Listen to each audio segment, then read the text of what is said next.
Ese niyo mpamvu ushobora kuba wumva uri umunyantege nke, ariko ndakubwiza ukuri nyamara ntabwo uri umunyantege nke nk'uko ubikeka, kuko hano hari inkuru nibura nshobora kuba nakubwira yabaye ku mwana umwe wari umuhanga kandi azi ko nyine ari umunyantege nke mu buzima bwe bwa buri munsi.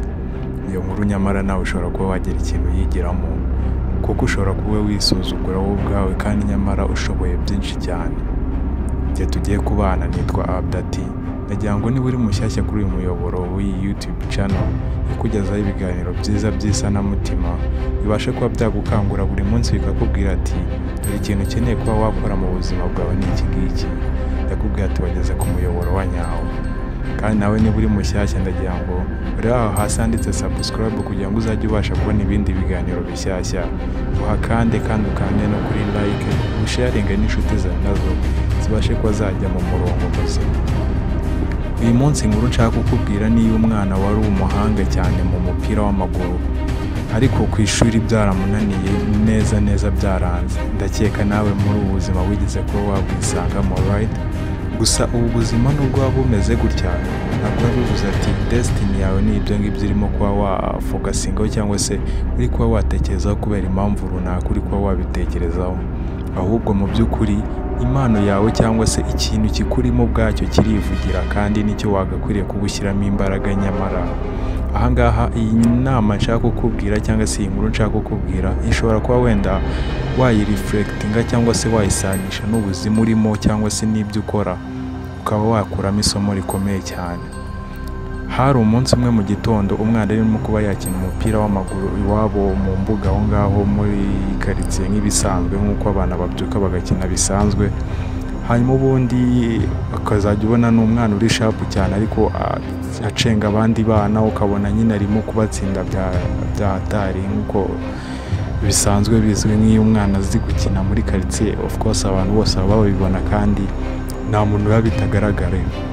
Hanyuma ubundi uwo mwana umunsi umwe ari ku ishuri bajya gutangaza amanota, hanyuma ubundi asanga yagize amanota makeya. Gusa aratekereza, ageze iwabo yeretse papa w'amanota aramubwira ati ese dad, kubera iki amanota yanjye angana gutya kandi nta kuntu mba nagize? Gusa ahangaha wareba n'uyu James amanota aba yagize ukabona amanota yagize ni menshi cyane, kandi nawe tuba twagerageje twese kandi twiga amasaha angana, kandi sinumva ukuntu ngiye biba byagenze gutya. Papa arabireba biramucanga cyane, ahita abwira uwo mwana we ati ese nibura nawe nta kuntu uba utagize, nta mbaraga uba utashyizemo?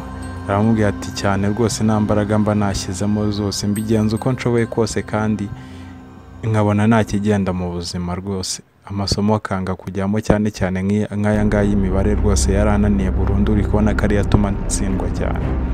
Hanyuma ubundi papa aramubwira ati rero mwana wanjye, si ubona ko uri umuhanga hano muri karitsiye no ku ishuri iwanyu, si babizi ko uri umuhanga mu gukina umupira w'amaguru? Aramubwira ati yego. Okay, ndagira ngo rero uba uretse gukina umupira uzajya uwukina ari uko ugeze hano mu rugo gusa, hanyuma ubundi ubone kuwuha umwanya. Rero ndagira ngo ufate umwanya wawe ugende ujye ku ishuri urebe uriya mwana ukurusha imibare, umurebe atese we abasha kuba yakiga gute iriya mibare yiga kugira ngo abashe kuba yakurusha. Nibura ubigerageze kubireba umunsi umwe gusa, ubitesting umunsi umwe, umurebe ukuntu yiga, nawe ubashe kuba wagaruka umbwire isomo wakuyemo. Bidakeye kabiri bwarakeye, ikindi gihembwe gitangiye, umwana aragenda ajya ku ishuri nk'ibisanzwe. Akigera ku ishuri areba ukuntu wa mugenzi we James ukuntu aba arimo kwiga ya mibare ye, akabona ukuntu aba arimo kwiga akoresheje mu bintu bigiye bitandukanye, ukabona nyine arabyishimiye, yaba arimo kubara akajya akoresha uturabo, nyine ubona ari ibintu bisanzwe cyangwa se ubona ari ibintu bishimishije cyane.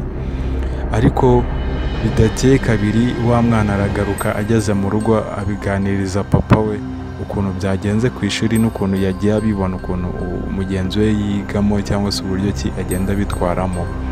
Hanyuma ubundi papa aramubwira ati ibyo ngibyo nibyo najyaga ngo ubashe kuba wabona, najyaga ngo mbashe kukubwira ati buri kintu cyose kugira ngo ubashe kuba wagikora neza cyangwa se kugira ngo ubashe kuba waba mwiza muri cyo, nuko ubashe kuba wagikora bwa mbere ugikunze, ukagikora wagishyizeho umutima wawe wose n'ibitekerezo byawe byose, nyine ukabasha kuba wakumva ko urimo kugikora ukikoresheje nyine, apana kuvuga ati ngiye kugikora kubera runaka nyine amagaze hejuru cyangwa se runaka arimo kundeba. Ndagira ngo gusa iryo somo ryonyine ubanza urikuremo.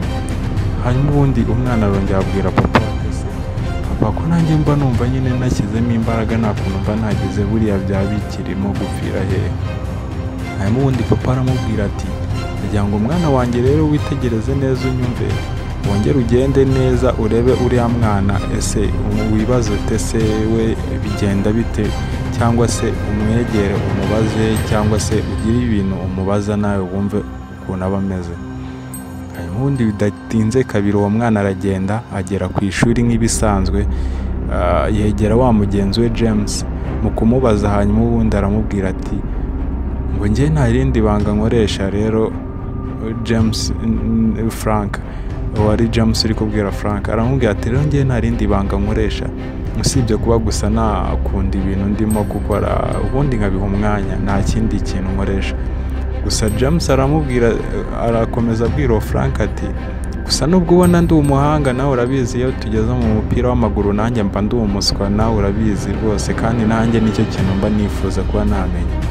Aramubaza ati ese wewe ubigenza gute kugira ngo ahubwo umenyera umupira w'amaguru nk'uko ubizi cyangwa se nk'uko ujya ubikora. Hanyuma ubundi Frank aramubwira ati nanjye nta kindi nkora usibye wenda kuba nakora practice buri munsi buri uko ngeze mu rugo, kandi ikindi nyine nanjye mbikora numva ko ari ibintu nkunze ntago bimvuna, niyo mpamvu hari nanjye nkeka ko mbitsinda cyane. Frank mu kubitekereza ibintu James amubwiye ahita yumva neza bijya guhurana na bimwe papa ajya amubwira ati gukora ikintu ahubwo yacyitayeho nyine yagihaye umwanya wacyo nyirizina koko akagikora atari ukuvuga ati bagiye kumuhagarara hejuru cyangwa se hari umuntu runaka ari kugenda areberaho. Hanyuma ubundi arangije agaruka ajya kureba papa aramubwira ati ese papa ko ndi kumva nyine inama mwese muri kuba mwama ari inama zimwe, buriya ikindi kintu nyene cy'ingenzi kugira ngo mbashe kuba nakora biriya bintu neza nk'uko nyine byagakwiriye kuba bimeze buriya ni igiki koko. Ndagira ngo nanjye mumfashe mbashe kuba namenya imibare.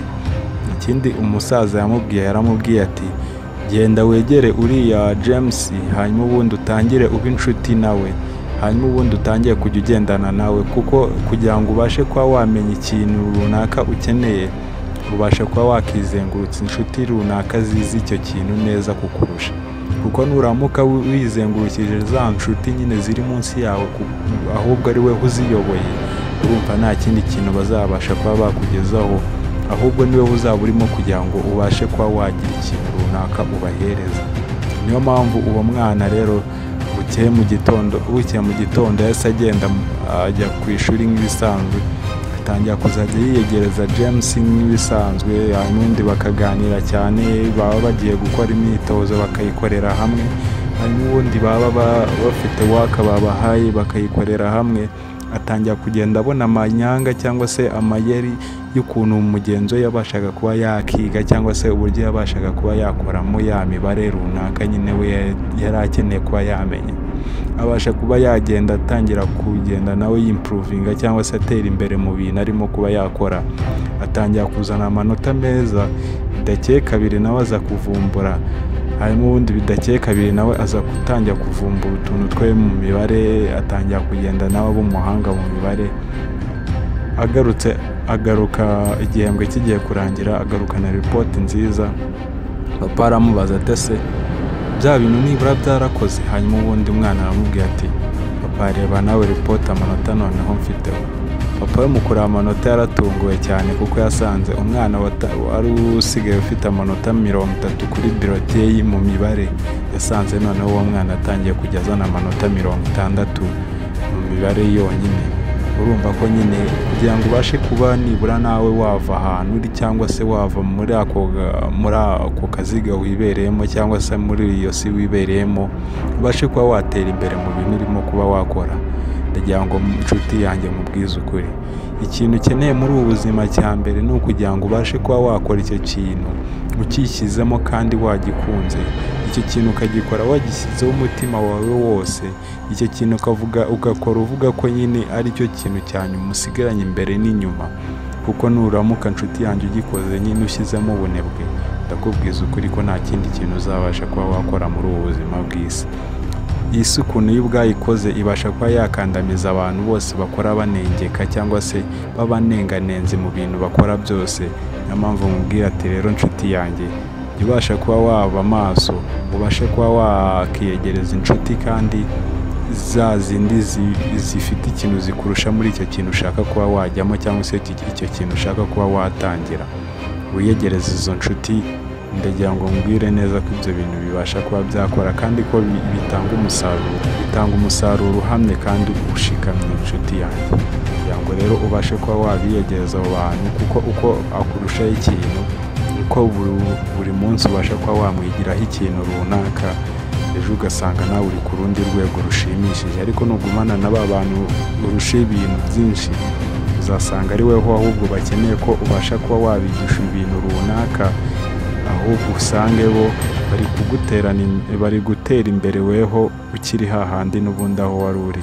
Niyo mpamvu uba usanga iyo umwarimu yigisha, uba usanga umwarimu atajya ava muri iryo shuri, ariko ba bana arimo kwigisha bo baba bagenda bazamuka buri munsi, buri uko bwije n'uko bukeye bo babasha kuva mu cyiciro kimwe bakajya mu kindi. Niyo mpamvu usanga umwarimu yigisha gutwara indege, ariko nyamara atari yayitwara, ariko wa mwana yigishije we akazatwara indege. Rero nshuti yanjye, kugira ngo nawe uzajye uba maso.